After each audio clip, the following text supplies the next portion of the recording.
Hello friends, हमारे YouTube channel में आपका स्वागत है फ्रेंड्स। आज हम आपके लिए एक वीडियो लेके आए हैं फ्रेंड्स, जिसमें आपको हम बताने वाले हैं कि आपने अक्सर इलेक्ट्रॉनिक सर्किट को देखा होगा। उसमें उसमें कैपेसिटर लगा होता है फ्रेंड। यदि आप इन कैपेसिटर के बारे में नहीं जानते हैं, ये कैपेसिटर क्या काम करते हैं, वे कितने प्रकार के होते हैं और ये कैसे काम करते हैं फ्रेंड, तो आज इसी टॉपिक के बारे में मैंने ये वीडियो बनाया है आपको बताने के लिए, जिससे आप बिल्कुल भी कंफ्यूज ना हो। और ये वीडियो का एक भी स्टेप मिस मत करिएगा फ्रेंड, और आपके सभी डाउट दूर हो जाएंगे फ्रेंड। ठीक है, तो हमारे चैनल पर बने रहिएगा फ्रेंड। मैं आपको step by step in capacitor के बारे में बताता हूँ फ्रेंड। जैसा कि फ्रेंड आपको बताना चाहेंगे फ्रेंड, ये जो कैपेसिटर होते हैं ये दो प्रकार के होते हैं, पोलराइज्ड और नॉन पोलराइज्ड। पोलराइज्ड और नॉन पोलराइज्ड कैपेसिटर होते हैं फ्रेंड, दो प्रकार के। जैसे कि एसी और डीसी, दो प्रकार के कैपेसिटर होते हैं फ्रेंड, पोलराइज्ड और non polarised capacitor. Polarised capacitor वे कैपेसिटर होते हैं फ्रेंड जिसको हम इलेक्ट्रोलाइटिक कैपेसिटर भी बोलते हैं फ्रेंड। पोलराइज्ड कैपेसिटर को ही फ्रेंड हम इलेक्ट्रोलाइटिक कैपेसिटर बोलते हैं। ये जो कैपेसिटर हमारे पास देख रहे हैं, हमारे ये टेबल पर है, इसको हम इलेक्ट्रोलाइटिक कैपेसिटर बोलते हैं। इलेक्ट्रोलाइटिक या फिर इसको पोलराइज्ड कैपेसिटर भी आप बोल सकते हैं। ये कैपेसिटर ये कैपेसिटर डीसी में यूज होता है फ्रेंड। डीसी में यूज होता है, अक्सर आपने इसको सर्किट में लगा हुआ देखा होगा। कोई भी सर्किट आप उठा लें, टीवी का या कोई भी इलेक्ट्रॉनिक सर्किट आपके पास हो, तो उसमें अक्सर ये आपको लगा हुआ मिल ही जाएगा। जैसे कि आप देखिए, मेरे पास एक ये मॉनिटर का मदरबोर्ड रखा हुआ है, देख सकते हैं इन सब में ये देखिए इलेक्ट्रोलाइटिक कैपेसिटर लगा हुआ है। ठीक है फ्रेंड, अब आपको बताना चाहेंगे जो इलेक्ट्रोलाइटिक कैपेसिटर होते हैं, इनमें इनको अलग क्यों किया गया है इलेक्ट्रोलाइटिक कैपेसिटर। क्योंकि फ्रेंड इसमें पॉजिटिव नेगेटिव टर्मिनल होते हैं, इसलिए इनको इलेक्ट्रोलाइटिक कैपेसिटर बोला गया है। देखिए, इसमें पॉजिटिव नेगेटिव टर्मिनल होते हैं। ठीक है, और यदि आप सबसे पहले तो आपको ये पता होना चाहिए कि कैपेसिटर क्या काम करता है फ्रेंड। कैपेसिटर जो है हमारा जहाँ भी लगा होता है, इसका काम है फ्रेंड जो है अपने अंदर ये चार्ज को स्टोर कर लेता है फ्रेंड। कैपेसिटर अपने अंदर चार्ज को स्टोर कर लेता है फ्रेंड। और ये जो है, जो भी हमारे सर्किट में करंट फ्लो हो रहा है उसको बूस्ट करने का काम करता है फ्रेंड। और ये फिल्टर का भी कार्य करता है फ्रेंड। ठीक है, बूस्ट करने का और फिल्टर करने का कार्य करता है। ठीक है, इसमें कुछ वैल्यू होती है फ्रेंड, देख सकते हैं। जैसे कि ये कैपेसिटर में एक फिक्स वैल्यू दी हुई है, 450 वोल्ट 100 माइक्रोफैरड। यदि आपको ये सर्किट में कहीं लगा हुआ दिखेगा, तो आपको इसकी वैल्यू को देखना है। ठीक है, यदि इसकी वैल्यू 450 वोल्ट जो दी है और 100 माइक्रोफैरड दिया हुआ फ्रेंड, जैसे कि ये 450 वोल्ट तक ही आउट कर पाएगा फ्रेंड। 450 वोल्ट से ज़्यादा अगर ज़्यादा आउटपुट पे इसको लगा देंगे फ्रेंड्स आप, 450 वोल्ट से ज़्यादा आउटपुट होने पर इसको अगर मिलेगी 450 वोल्ट से ज़्यादा आउटपुट मिलेगी फ्रेंड्स, तो ये ब्लास्ट कर जाएगा। ठीक है, तो आपको किसी भी सर्किट में इसको यदि आप रिप्लेस कर रहे हैं, तो आपको इसमें देखना होगा इसकी वैल्यू को। ठीक है, कि ये कितने वोल्ट का है और कितने माइक्रोफैरेड का है। वैल्यू जो हमारा इसमें 450 वोल्ट दिया हुआ है, तो हमें 450 वोल्ट का ही लगाना होगा। इससे थोड़ा बढ़ जाए, आप इससे थोड़ा ज़्यादा वैल्यू का लगा सकते हैं जहाँ भी लगा है, इससे कम वैल्यू का किसी भी सर्किट में नहीं चलेगा। ठीक है फ्रेंड, तो इसमें जैसा कि पॉजिटिव नेगेटिव दिया होता है, और इसमें अगर आप इसको किसी भी सर्किट में लगाते हैं, तो इसमें आपको पॉजिटिव नेगेटिव का ध्यान देना पड़ता है। ठीक है, इसीलिए इसको हम इलेक्ट्रोलाइटिक कैपेसिटर की श्रेणी में रखते हैं। ये इलेक्ट्रोलाइटिक कैपेसिटर होते हैं, इसमें पॉजिटिव नेगेटिव टर्मिनल होते हैं। इनको किसी भी सर्किट में लगाते समय इनके पॉजिटिव नेगेटिव टर्मिनल को देखना होता है। ठीक है फ्रेंड, अब जैसे कि ये हमारे पास जो कैपेसिटर रखे हुए हैं, इसमें कोई पॉजिटिव नेगेटिव नहीं है, इसको हम नॉन पोलराइज्ड कैपेसिटर बोलते हैं। ठीक है फ्रेंड, इसमें आपको कोई भी पॉजिटिव नेगेटिव नहीं दिया होगा, इसमें आपको कोई भी पॉजिटिव नेगेटिव फ्रेंड नहीं दिया होगा। और जैसे कि आपको कई तरह के कैपेसिटर दिखते होंगे सर्किट में लगे हुए, इस तरह से रंग बिरंगे आपको कैपेसिटर दिख जाते हैं। तो इन कैपेसिटर के अलग अलग प्रकार होते हैं। अलग अलग प्रकार के कैपेसिटर होते हैं फ्रेंड, जैसे कि सिरेमिक कैपेसिटर होता है, सिरेमिक कैपेसिटर होता है, माइका कैपेसिटर है, पेपर कैपेसिटर है, ये कई तरह के कैपेसिटर होते हैं। ठीक है फ्रेंड। तो मैं आज आपको कुछ बेसिक कैपेसिटर के बारे में बताऊंगा जो आप अक्सर इलेक्ट्रॉनिक सर्किट में लगा हुआ देखते हैं। ठीक है फ्रेंड।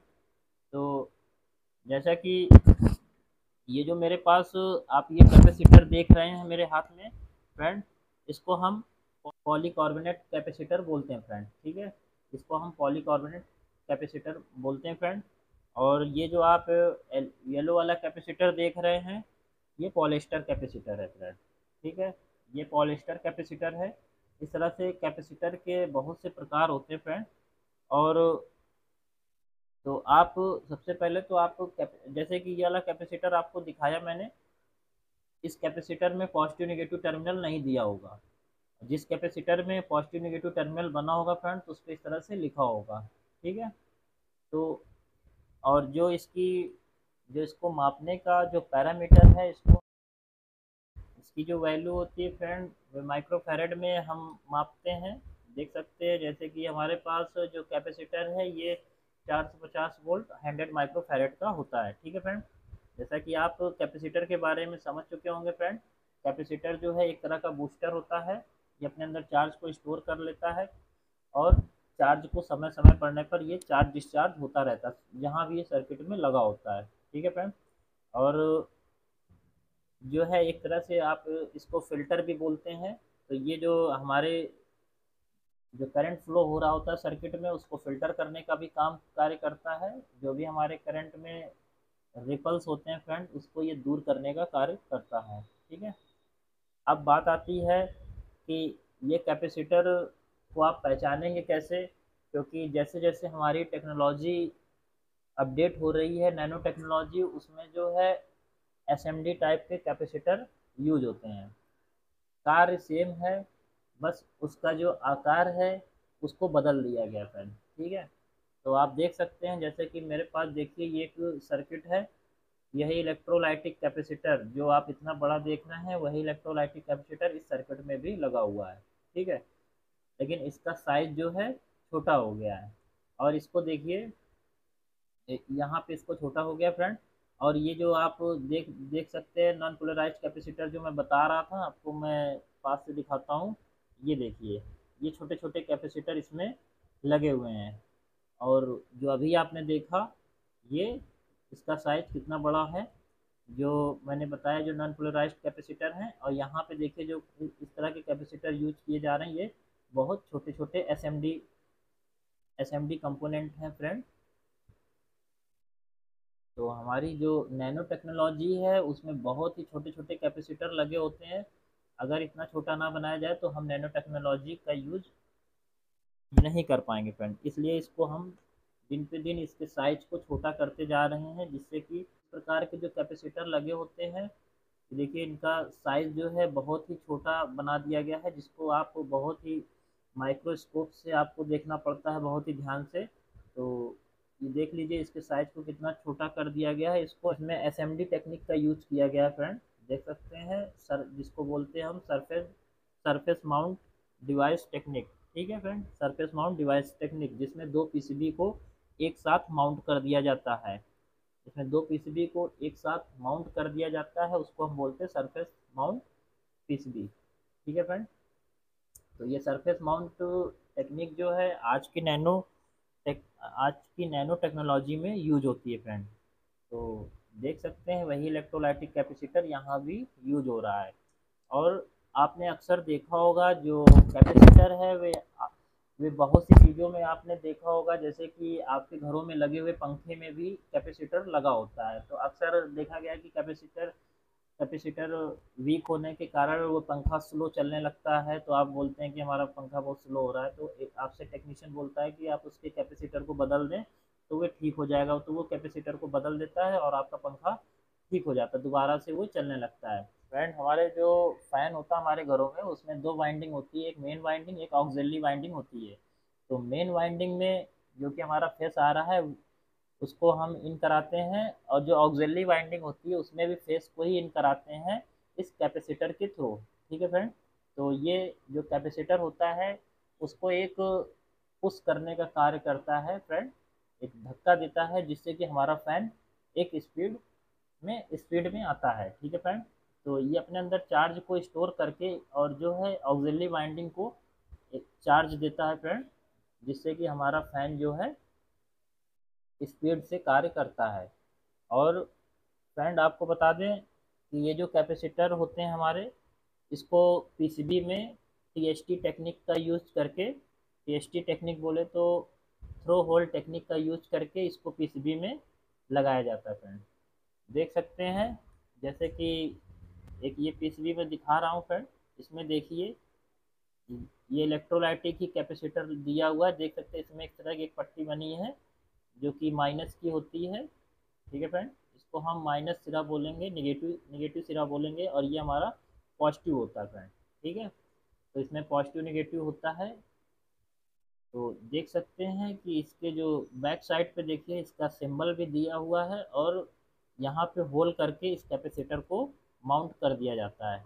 होल करके पीसीबी में इसको माउंट कर दिया गया है। ठीक है फ्रेंड, ये कैपेसिटर का साइज फ्रेंड छोटा बड़ा हो सकता है, और इसकी वैल्यू को ध्यान में रखना होता है। किसी भी सर्किट में इसको बदलते समय इसकी वैल्यू को अक्सर ध्यान देंगे, चाहे वे कहीं भी ये कैपेसिटर लगा है तो उसकी वैल्यू को आपको ध्यान देना है। ठीक है फ्रेंड, जैसे कि ये देखिए एक पंखे से निकला हुआ कैपेसिटर है जो कि कितना है 2.50 MFD का है। ठीक है फ्रेंड, तो ये 2.50 MFD का है, तो हम जब भी कभी इसको रिप्लेस करेंगे फैन में तो हमें इतने का ही लगाना होगा। अगर इससे ज़्यादा का लगाते हैं फ्रेंड तो ज़्यादा चार्ज स्टोर करेगा, तो हो सकता है कि वो बाइंडिंग प्रॉब्लम भी कर सकती है। ठीक है, और अगर ये कैपेसिटर ख़राब हो गए तो ये चार्ज को जो है फ्रेंड बार बार स्टोर करने की कोशिश करेगा, बार बार स्टोर करने की कोशिश करेगा, लेकिन वीक होने के कारण ये स्टोर नहीं कर पाएगा, और जो इसका काम है बूस्ट करने का, ये बूस्ट नहीं कर पाता है। कैपेसिटर के दो काम हैं, बूस्ट करना, दूसरा फिल्टर करना। ठीक है फ्रेंड, तो अगर ये ख़राब हो जाता है किसी भी सर्किट में या वीक हो जाता है तो इसको बदलना पड़ता है। ठीक है, अक्सर करके ये वीक हो जाते हैं फ्रेंड, तो इनको हमें बदलना ही पड़ता है क्योंकि ये कंटिन्यू चार्ज डिस्चार्ज होते रहते हैं। जैसा कि अब मैं दिखा दूं आपको, जो हमारे टीवी के सर्किट में या कहीं भी लगा होता है कैपेसिटर, देखिए इस तरह से ये ख़राब होने पर देखिए इस तरह से ये ओपन हो जाते हैं, इस तरह से ये बल्ज हो जाते हैं, यहाँ से ये लीक हो जाता है। लीक हो जाता है तो इसको आप ऊपर से ही देख के बता देंगे कि ये ख़राब हो गया है। अगर आपको कैपेसिटर को चेक करना है तो आप इसको मल्टीमीटर से चेक भी कर सकते हैं। मल्टीमीटर से चेक करेंगे तो जो ये वैल्यू है, जो इसकी 100 माइक्रोफैरेड दिया हुआ है, तो ये 100 माइक्रोफैरेड आपको बताएगा मल्टीमीटर से। यदि ये 100 माइक्रोफैरेड नहीं बता रहा है तो ये कैपेसिटर ख़राब माना जाएगा। ठीक है फ्रेंड, तो ये चार्ज डिस्चार्ज होता हुआ आप मल्टीमीटर पे इसको देख सकते हैं। जो हमारा ये पंखे का कैपेसिटर होता है, अक्सर टेक्नीशियन इसको जो है इलेक्ट्रिक बोर्ड में इसको लगाकर ही कुछ सेकंड के लिए लगाते हैं, और तुरंत इसको निकाल के आपस में शॉर्ट करके जो है चेक करके दिखा देते हैं, देख लेते हैं कि ये हमारा जो है चार्ज स्टोर कर रहा है कि नहीं कर रहा है। तो जैसा कि चलिए हम टेस्ट करते हैं। ये जो कैपेसिटर हमारे टेबल पे रखा है, इसको हम इस पे एक एसी वोल्टेज को देंगे, इसको हम एसी वोल्टेज को देते हैं और फिर देखते हैं कि ये चार्ज स्टोर कर रहा है कि नहीं कर रहा है। ठीक है फ्रेंड, तो जैसे कि ये सब जब भी आप कभी इस तरह से करिएगा तो बहुत ही सेफ्टी के साथ ये वर्क करना होता है फ्रेंड। ठीक है, जैसा कि मैंने बताया कि एक 1 से 2 सेकंड ही हम इसको जो है इलेक्ट्रिकल सप्लाई देंगे। आप कहीं भी बोर्ड में लगा रहे हैं, कहीं भी लगा रहे हैं, और तुरंत इसको हटा लेते हैं। लगाना है और तुरंत हटा लेना है।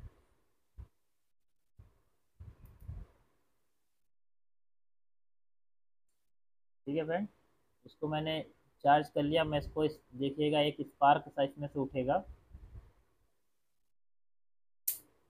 देखिए। ठीक है, देखिए अब ये डिस्चार्ज हो गया। तो इस तरह से इसने अपने अंदर चार्ज को स्टोर कर लिया था।